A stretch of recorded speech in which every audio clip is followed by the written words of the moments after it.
The Girl at the Switchboard. In 1916, as World War I rages, German agents plot bombings in neutral US, and Dave Carroll's job was to find them.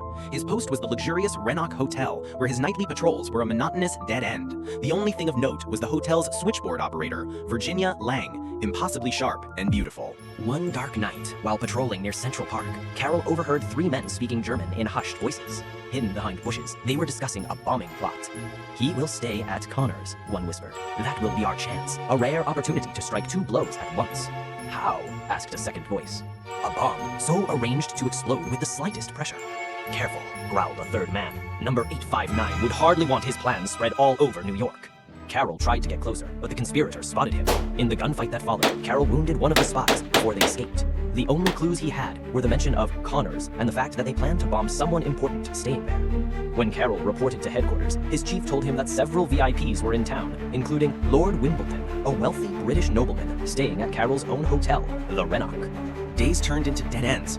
His primary suspect, a German waiter named Felix, was conveniently absent with a hand injury. Frustrated, he approached Virginia at the switchboard for help.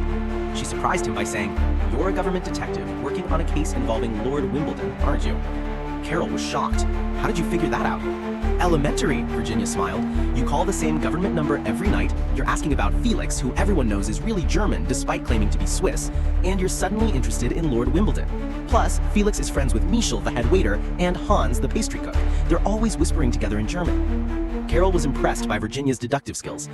"Do you know of any place called Connors?" he asked. "Of course. The manager's name is..."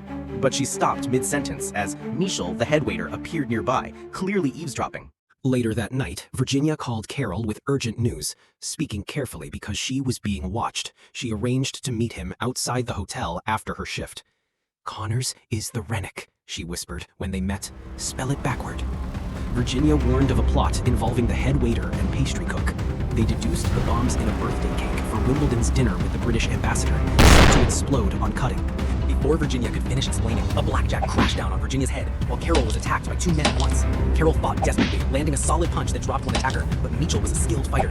Just as Carroll was getting overwhelmed, he saw a figure in white. Virginia had recovered from the blow that knocked off her hat and coat. Using her gym and self-defense training skills, Virginia quickly disabled Felix with his own blackjack, then grabbed the third attacker in an iron grip. "Look out!" she warned Carroll, as Michel tried to stab him with a knife. Within moments, all three German spies were helpless on the ground. Spies captured, the cake bombs defused, saving lives. Felix, Mich, and the cook faced justice. Explosives found sealed their fate.